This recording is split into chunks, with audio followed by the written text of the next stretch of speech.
The VDI numbers can fool you sometimes. Are you like me and when you first started metal detecting, you were out there searching for every VDI chart under the sun to figure out, oh, what number's the quarter, what number's the penny, what number's silver, what number is whatever. I've been there and I've done that. But I'm here to tell you, stop worrying so much about that number. And I'm going to tell you why. Okay, so let's get into this. VDI numbers. Yeah, that was a long pause there. The thing that you need to remember about your VDI numbers is it's a tool that your detector has, okay?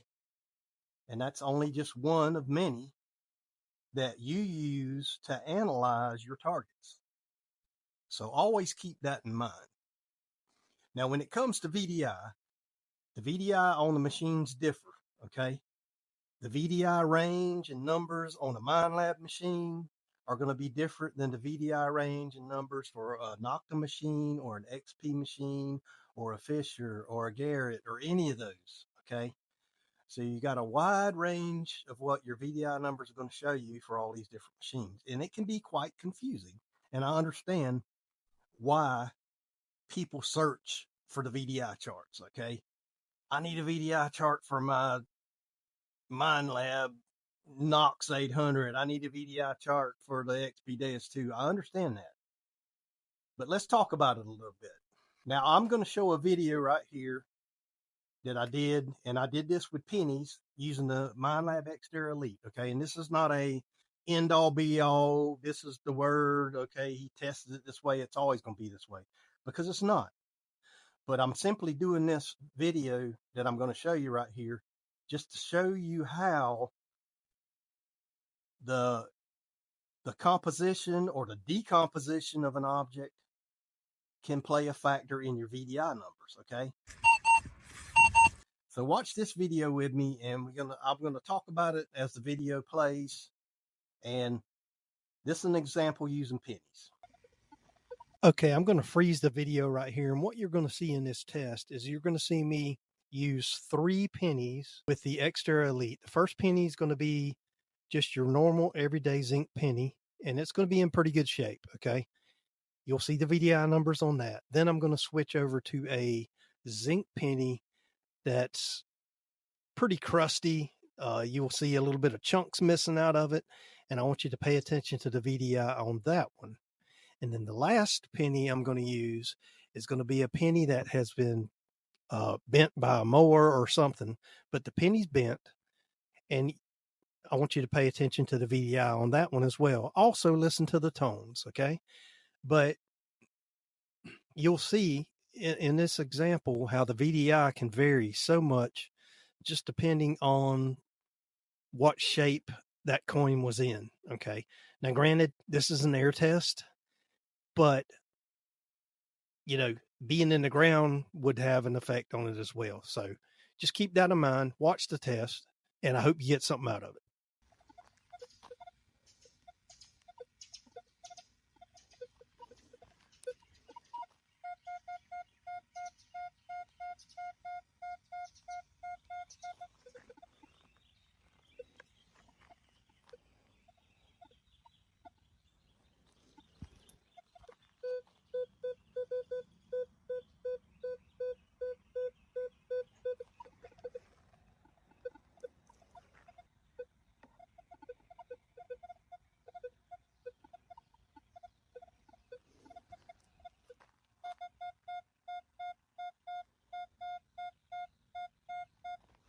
And here's another example of a silver earring that I found with my Xterra Pro.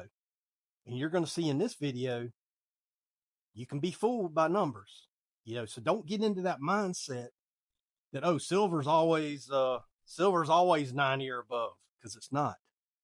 Silver's not always 90 or above. It depends on the shape, the size, how it's laying in the ground conditions, all that stuff plays a factor. So keep that in mind as you watch this video that I'm about to show with the silver earring. Another good example. This is a silver earring right here, 925, okay? Now watch, when I swing this, I'm gonna swing it across the coil flat, and then I'm gonna turn it as I swing it, and you'll see That's flat. Okay, I just turned it so it's seeing the thin side. Flat again.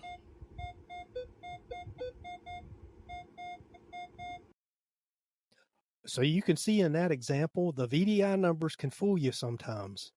Now, I never would have thought that was a silver earring.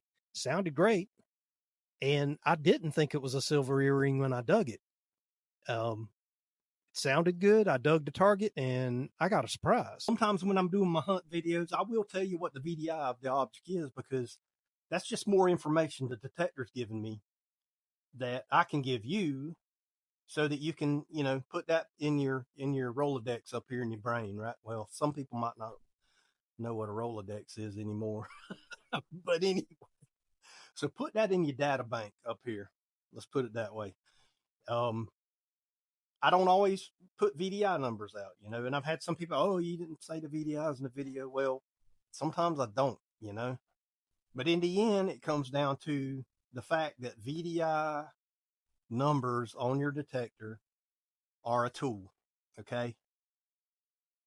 And you want to take that tool along with the tones.